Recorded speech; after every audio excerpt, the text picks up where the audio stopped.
আরজিকর কাণ্ডের ১ বছর ৩ থেকে ৪ মাস অতিক্রান্ত। আরজিকরে তরুণী চিকিৎসককে খুন এবং ধর্ষণ কাণ্ডের তদন্ত চালাচ্ছে সিবিআই।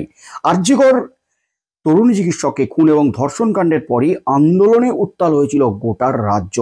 আন্দোলনে নেমেছিলেন গোটা রাজ্যের জুনিয়র চিকিৎসকরা। শুধু জুনিয়ররা নয়, সিনিয়র চিকিৎসকরাও আন্দোলনে একেবারে উত্তালকর পরিস্থিতি তৈরি করেছিলেন রাজ্য জুড়ে। রাজ্যের মুখ্যমন্ত্রী মমতা ব্যানার্জির হস্তক্ষেপে পরে সেই আন্দোলন কিছুটা হলে থামলেও তারপর অনশন আন্দোলন সব মিলিয়ে কিন্তু রীতিমতো ধুন্ধুমার পরিস্থিতির সৃষ্টি হয়ে গিয়েছিল রাজ্যে। হাসপাতালে চিকিৎসকের অভাবে রাজ্যের স্বাস্থ্য পরিষেবা সিকে উঠেছিল, প্রশ্নের মুখে পড়ে গিয়েছিল রাজ্য স্বাস্থ্য দপ্তর। তার পরপরই কিন্তু জুনিয়র চিকিৎসকদের নিরাপত্তার দাবিতে একাধিক দাবি নিয়ে আন্দোলনে নেমেছিলেন জুনিয়র চিকিৎসকরা। তার মধ্যেই কিন্তু সুপ্রিম কোর্টে চলছে একাধিক মামলা আরজিকর সংক্রান্ত। আর এবার আরজিকর মামলায় বড় ধাক্কা, এই মুহূর্তের সবচেয়ে বড় খবর, সুপ্রিম কোর্টে বড় ধাক্কা এমনই কিন্তু খবর উঠে আসছে। আরজিকর কাণ্ডের মামলায় বড় ধাক্কা খেলো আরজিকর কাণ্ডে। আরজিকরের খুন এবং ধর্ষণ কাণ্ডের পাশাপাশি আরজিকরের দুর্নীতি কাণ্ডেরও কিন্তু ঢোল পিটেছে। আরজিকর দুর্নীতি কাণ্ডের মহানায়ক হিসাবে সন্দীপ ঘোষ এই মুহূর্তে রয়েছেন জেল হেফাজতে। আরজিকরে তরুণী চিকিৎসককে খুন এবং ধর্ষণ কাণ্ডের ১১৫ত মামলা দায়ের হয়েছে সুপ্রিম কোর্টে তৎকালীন প্রধান বিচারপতি DY চন্দ্রচূড়ের নির্দেশে। তবে আরজিকর কাণ্ডের মামলা যেমন সুপ্রিম কোর্টে চলছে, তেমনই কিন্তু কলকাতা হাইকোর্ট থেকে শুরু করে নিম্ন আদালতও চলছে। তার মধ্যেই একটি মামলায় কলকাতা হাইকোর্টের পরপর এবার সুপ্রিম কোর্টে একেবারে বড় ধাক্কা এমনই কিন্তু খবর উঠে আসছে। আরজিকর কাণ্ডের মেন অপরাধীকে, সেই মেন অপরাধীকে এখনো পর্যন্ত চিহ্নিত করতে পারেনি সিবিআই, এমনই কিন্তু দাবি নির্যাতিতার পরিবারের, জুনিয়র চিকিৎসকদের। তার মধ্যেই সিবিআই এর মেন অপরাধী হিসাবে চিহ্নিত করে সঞ্জয় রায়কে ইতিমধ্যেই মৃত্যু কারাদণ্ডের নির্দেশ দিয়েছে নিম্ন আদালত। তার মধ্যেই কিন্তু এবার সুপ্রিম কোর্টে বড় ধাক্কা চিকিৎসকদের। আরজিকর কাণ্ডে আরজিকরে আন্দোলনকারী চিকিৎসকদের নিয়ে বড় সিদ্ধান্ত নিয়ে নিল এবার শীর্ষ আদালত। শীর্ষ আদালতে ছুটেও কোনো শেষ রক্ষা হলো না, ধোপে টিকল না কোনো যুক্তি। বড় সড়ো ধাক্কা খেলেন আরজিকর কাণ্ডে জুনিয়র চিকিৎসকরা। যা নির্দেশ দিলেন বিচারপতি, তাতেই কিন্তু মুহূর্তে হইচই পড়ে গেল গোটা রাজ্য জুড়ে। আরজিকর কাণ্ডে আন্দোলনকারী চিকিৎসকদের রক্ষা কবচ দিল না সুপ্রিম কোর্ট। বিচারপতি MM সুন্দরেশ এবং বিচারপতি সতীশ চন্দ্র শর্মা বলেন, দিল্লি থেকে কলকাতায় চিকিৎসকদের বিক্ষোভ আন্দোলনে নজরদারি চালানো সম্ভব নয়। পাশাপাশি আন্দোলনকারী চিকিৎসকদের নিরাপত্তা দিলে তা পুলিশের অধিকারে হস্তক্ষেপে সামিল হবে বলেও মন্তব্য করেন তারা। এদিন দুই বিচারপতির বেঞ্চের মৌখিক পর্যবেক্ষণ, আমাদের অনেক কিছু সামলাতে হচ্ছে, বরং কলকাতা হাইকোর্ট এই বিক্ষোভ আন্দোলনের নজরদারি চালাক, ওটাই সহজ। দিল্লিতে বসে কলকাতায় চিকিৎসকদের বিক্ষোভ আন্দোলনে নজরদারি চালানো সম্ভব নয়। পাশাপাশি আরও বলা হয়েছে, যে কাউকে তলব করার অধিকার আছে পুলিশের। ডাক্তারদের সার্বিক নিরাপত্তার ব্যবস্থা কিভাবে সম্ভব? চিকিৎসকদের সংগঠনের তরফে উপস্থিত প্রবীণ আইনজীবী করুণা নন্দীকে এ বিষয়ে বলা হয় বাকি থাকা একগুচ্ছ মামলা নিয়ে কলকাতা হাইকোর্টের দ্বারস্থ হতে। এদিনের শুনানিতে আইনজীবী করুণা নন্দী বলেন, আরজিকর আন্দোলনে অংশ নেওয়া চিকিৎসকদের বারবার জিজ্ঞাসাবাদের জন্য ডেকে পাঠানো হচ্ছে, বারবার হেনস্থা করছে পুলিশ। চিকিৎসকদের হেনস্থা আটকাতে তাদের রক্ষা কবচ দিক কলকাতা হাইকোর্টের যে নির্দেশ, সেই নির্দেশে এবার কিন্তু সুপ্রিম কোর্ট স্পষ্ট করে দিল, সুপ্রিম কোর্ট রক্ষা কবচ দেবে না। সুপ্রিম কোর্ট নজরদারি চালাতে পারে না তাদের উপর, কারণ দিল্লিতে বসে সুপ্রিম কোর্ট কিভাবে রাজ্যের এই আন্দোলনের নজরদারি চালাবে। তাই রক্ষা কবচ দেওয়ার যে আবেদন জানিয়েছিলেন প্রবীণ আইনজীবী করুণা নন্দী, সেই মামলায় সুপ্রিম কোর্টের পর্যবেক্ষণ ইঙ্গিত দিচ্ছে ভবিষ্যতে এই মামলা কলকাতা হাইকোর্টে পাঠানো হবে এবং শীতের ছুটির পর হবে এই মামলার শুনানি। গত বছর 9ই আগস্ট আরজিকর মেডিকেল কলেজ ও হাসপাতালে কর্তব্যরত মহিলা চিকিৎসকের ধর্ষণ খুনে উত্তাল হয়ে উঠেছিল গোটা রাজ্য। পরদিন হাসপাতালের সিভিক ভলেন্টিয়ার সঞ্জয় রায়কে গ্রেপ্তার করা হয়। চলতি বছরের 20শে জানুয়ারি সঞ্জয় রায়কে দোষী সাব্যস্ত করে যাবজ্জীবন কারাদণ্ডে দণ্ডিত করে শিয়ালদা নিম্ন আদালত। আর তার মধ্যেই কিন্তু এবার একেবারে কড়া অ্যাকশন, কড়া পদক্ষেপ। আরজিকর আন্দোলনের সাথে যুক্ত চিকিৎসকদের পুলিশি তদন্ত থেকে সম্পূর্ণ রক্ষা কবচ দিতে অস্বীকার করল সুপ্রিম কোর্ট।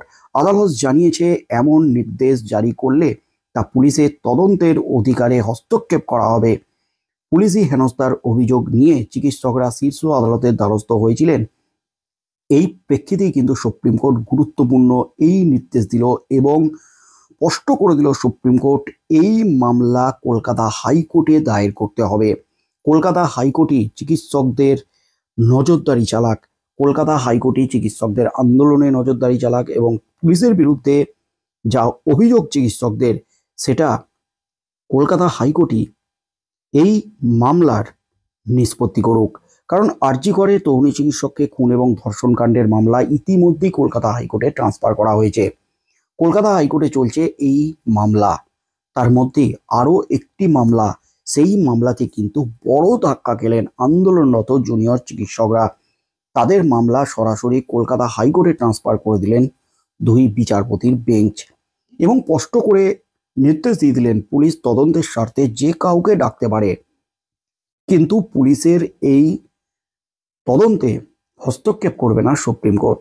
তবে সুপ্রিম কোর্টে যে অভিযোগটা করা হয়েছিল রাজ্যের বিরুদ্ধে, পুলিশের বিরুদ্ধে, যে আরজি করের আন্দোলনকারী যারা ছিলেন, যে সমস্ত চিকিৎসকরা ছিলেন, আরজি করে খুন এবং ধর্ষণ কাণ্ডে যে আন্দোলন হয়েছিল, অনশন থেকে শুরু করে একের পর এক আন্দোলনে উত্তাল হয়েছিল গোটা রাজ্য, সেই আন্দোলনের একেবারে সামনের দিকে যারা ছিলেন সেই সমস্ত চিকিৎসকদের নানাভাবে পুলিশ হেনস্থা করছে, নানাভাবে ডেকে হেনস্থা করা হচ্ছে। তাই সেই পুলিশি হেনস্থা বন্ধ করতে রক্ষা কবচ দিই সুপ্রিম কোর্ট, কিন্তু মামলা পাঠিয়ে দেওয়া হলো কলকাতা হাইকোর্টে। এবার যে খবরটা উঠে আসছে, জুনিয়র চিকিৎসকরা এবার কলকাতা হাইকোর্টে মামলা দায়ের করতে চলেছেন। এবার কিন্তু কলকাতা হাইকোর্টে যেতে চলেছে এই মামলা, এমনই কিন্তু খবর উঠে আসছে জুনিয়র চিকিৎসকদের তরফ থেকে। একেবারে চিকিৎসকদের আন্দোলন, সেই আন্দোলন নিয়ে পুলিশি তলব নিয়ে দেশের শীর্ষ আদালতে গিয়ে বড় সড় ধাক্কা খেলেন আন্দোলনের নেতৃত্বে থাকা বিক্ষুব্ধ চিকিৎসকরা। শীর্ষ আদালত পুলিশি তলব থেকে বাঁচার জন্য রক্ষা কবচ তো দিলই না, এই মামলার শুনানিও করল না এবং কলকাতা হাইকোর্টেই এই সংক্রান্ত আর্জি জানানোর নির্দেশ দেওয়া হয়েছে। এরপর শীর্ষ আদালতে ধাক্কা খাওয়ার পর পুলিশের বিরুদ্ধে লড়াইয়ে কলকাতা হাইকোর্টের দ্বারস্থ হওয়ার চিন্তাভাবনা শুরু করেছেন আর্জিকর আন্দোলনের নেতারা। গত বছর আগস্টে আরজিকর হাসপাতালে তরুণী চিকিৎসককে খুন এবং ধর্ষণের ঘটনা ঘটে।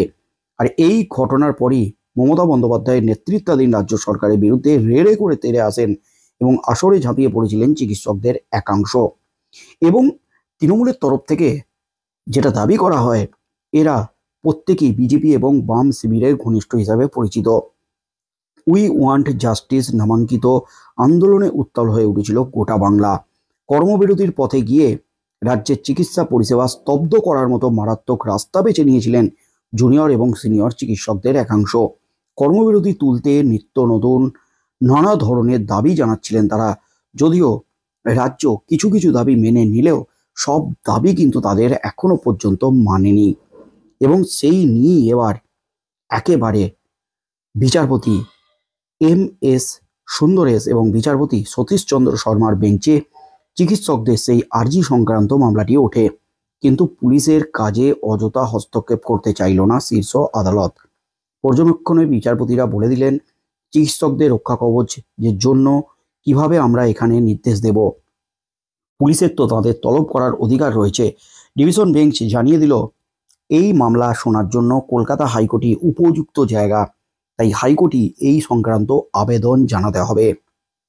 বন্ধুরা কি বলবেন, আরজি করে চিকিৎসক খুন এবং ধর্ষণ কাণ্ডের বিরুদ্ধে আন্দোলনের উই ওয়ান্ট জাস্টিস স্লোগান তুলে আন্দোলনে যে সমস্ত জুনিয়র চিকিৎসকরা ছিলেন, তাদের মাথারা ছিলেন, তাদের বিরুদ্ধে পুলিশের অ্যাকশন, পুলিশের বিরুদ্ধে অভিযোগ নিয়ে রক্ষা কবচ চেয়ে সুপ্রিম কোর্টের মামলা, সেই মামলা কার্যত একেবারে নিষ্পত্তি করলো না, সেই মামলা ফিরিয়ে দিল কলকাতা হাইকোর্টে সুপ্রিম কোর্ট। সুপ্রিম কোর্টের যুক্তি, আমরা দিল্লিতে বসে কিভাবে এ ব্যাপারে নির্দেশ দেব, কিভাবে আন্দোলনকে মনিটর করব, কলকাতা হাইকোর্টই এই মামলার নিষ্পত্তি করুক। বন্ধুরা কি বলবেন, আপনাদের মতামত অবশ্যই আমাদের কমেন্ট বক্সে কমেন্ট করে জানান। সুপ্রিম কোর্ট এমনিতেই সকল মামলা নিষ্পত্তি করছে, বিভিন্ন পার্থ চ্যাটার্জি থেকে শুরু করে একাধিক দুর্নীতির দায়ে অভিযুক্তদের জামিন দিয়ে দিচ্ছে, কিন্তু আরজি করে আন্দোলনকারীদের মামলা ফিরিয়ে দিল। এই নিয়ে কি আগামী দিনে নতুন কোনো বিতর্ক সৃষ্টি হতে চলেছে? কি বলবেন বন্ধুরা? আপনাদের মতামত অবশ্যই আমাদের কমেন্ট বক্সে কমেন্ট করে জানান। কি হতে চলেছে আগামী দিনে, সেদিকে কি চোখ থাকবে গোটা রাজ্যের।